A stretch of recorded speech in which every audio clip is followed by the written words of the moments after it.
Boa, pessoal, tudo bem? Vamos resolver hoje mais uma questão de química. Dessa vez, uma questão envolvendo um assunto bem interessante que é a constante do produto de solubilidade, né? Mais conhecido como KPS. Então vamos lá, essa questão foi da prova do ITA.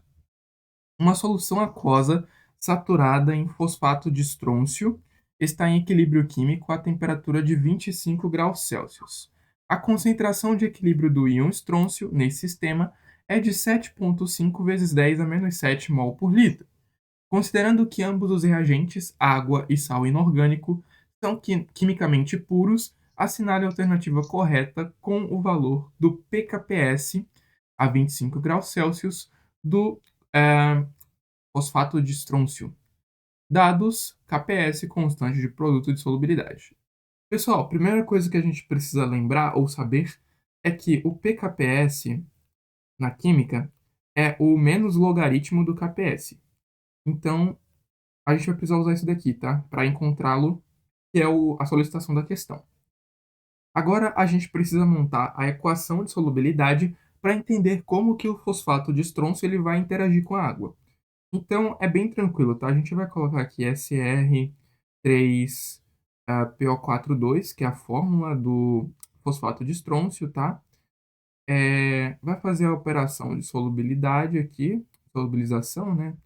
E aí a gente vai ter um íon SR3+, que na verdade eu vou colocar como 3SR, né? 3SR+, e um outro íon negativo, que é o 2PO4-, tá? Como ele é um composto iônico, quando ele for para a água, ele vai sofrer dissociação barra ionização e vai ficar dessa forma aí, tá? Com um íon positivo e um íon negativo, tá? Um cátion e um ânion. Então agora, galera, ele nos deu também uma informação muito importante, que é a constante de equilíbrio do íon estrôncio nesse sistema, ou constante não, melhor, concentração, né, de equilíbrio do íon estrôncio, ela é de 7,5 vezes 10 a menos 7 mol por litro. Então, se a gente sabe a concentração dele, quando a gente fosse fazer o KPS, né, a gente ia dizer que seria S, né, o fosfato de estrôncio, 3S, o íon SR+, né, o íon 3SR+, e 2S, o íon 2PO4-. Então, galera, olha só, o íon estrôncio, que é o íon positivo cátion, né, ele tem 3 vezes a concentração do fosfato de estrôncio. Então, naturalmente, 3 vezes S tem que dar a concentração que ele nos forneceu, que é 7,5 vezes 10 a menos 7. Então, essa concentração S do fosfato de estrôncio vai ter que ser de 2,5 vezes 10 a menos 7 mol por litro, tá? Ótimo, excelente. Por quê? Olha só, pessoal, o que a gente vai fazer agora? A gente vai calcular o KPS. A gente precisa calcular o KPS.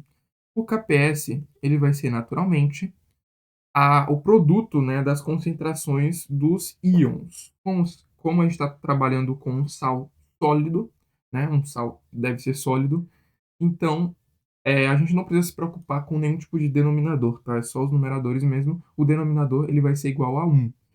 Então vamos lá.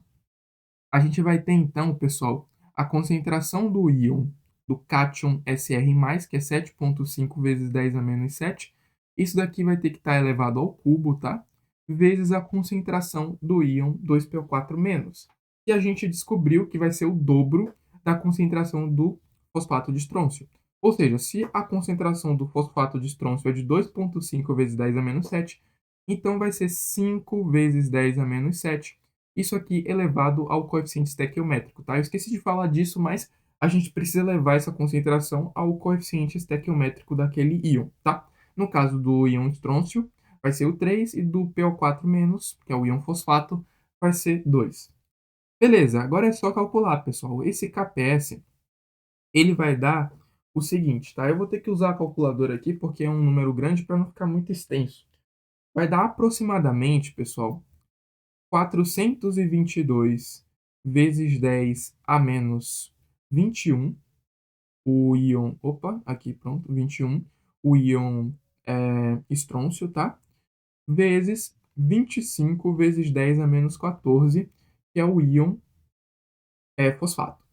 Então, esse nosso KPS ele vai ser aproximadamente é a multiplicação desses dois, que vai dar 10.550 vezes 10 a menos 35.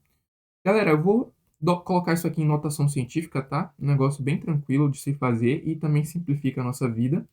É menos 34, menos 33, menos 32, menos 31. Então vai ficar 1,05 vezes 10 a menos 31. É o nosso KPS, tá? E agora que a gente conhece o KPS, a gente vai calcular o PKPS, que é basicamente o menos log disso daí. Então, menos log de 1,05 vezes 10 a menos 31. Utilizando as propriedades de logaritmo, a gente vai abrir essa expressão. Então, vai ficar menos o log de 1,05, tá? Mais o log de 10 a menos 31. Pessoal, bem tranquilo isso daqui de se resolver, tá? Você que já viu logaritmo, com certeza não vai ter nenhuma dificuldade com isso daqui. Vai ficar menos o log de 105, a gente pode dizer que é a mesma coisa que o log de... log de 1,05, na verdade, a gente pode dizer que é a mesma coisa que o log de 105 dividido por 100, tá? E o log de 10 elevado a menos 31, a gente sabe que isso daqui vai dar menos 31, porque log de 10 na base de 10 vai dar 1, e o expoente passa multiplicando o logaritmo, então vai ficar menos 31. Pessoal, agora a gente precisa fazer uma aproximação para facilitar a nossa conta, tá? Para a gente não ter que usar a tábua dos logaritmos para calcular o logaritmo de 105, até porque muito provavelmente na prova nem vai ter essa informação, a gente pode aproximar o logaritmo de 105 para o logaritmo de 100. Naturalmente ficaria o seguinte: logaritmo de 100 menos o logaritmo de 100 menos 31. Por que que eu fiz isso? Pessoal, porque a gente não tem dados para calcular o logaritmo de 105 de forma hábil, né, na prova, com um tempo curto. Então, como vai ser um tempo extenso, não é viável a gente fazer isso. E a gente sabe que o logaritmo de 105 ele vai dar um número bem próximo de 2. Então, a gente vai aproximar a 2, tá? Deixando claro que é uma aproximação, tá? Então, para facilitar os nossos cálculos. Então, naturalmente, o log de 100 menos o log de 100 vai dar zero.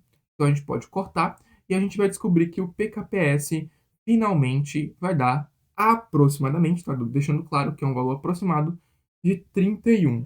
E essa resposta está na alternativa D, se eu não me engano. Aqui, letra D. Então é isso, pessoal. Espero que vocês tenham curtido essa questão. Caso você deseje algum tipo de aula de reforço de física e matemática, eu deixei o meu link no Telegram aí na descrição. Então é só entrar em contato. A primeira aula é totalmente gratuita, tá? E a gente tem nivelamento e a gente se adapta à sua necessidade. Basicamente, o que você precisar, eu vou estar me adaptando com as aulas, tá bom? Então é isso, e até um próximo exercício.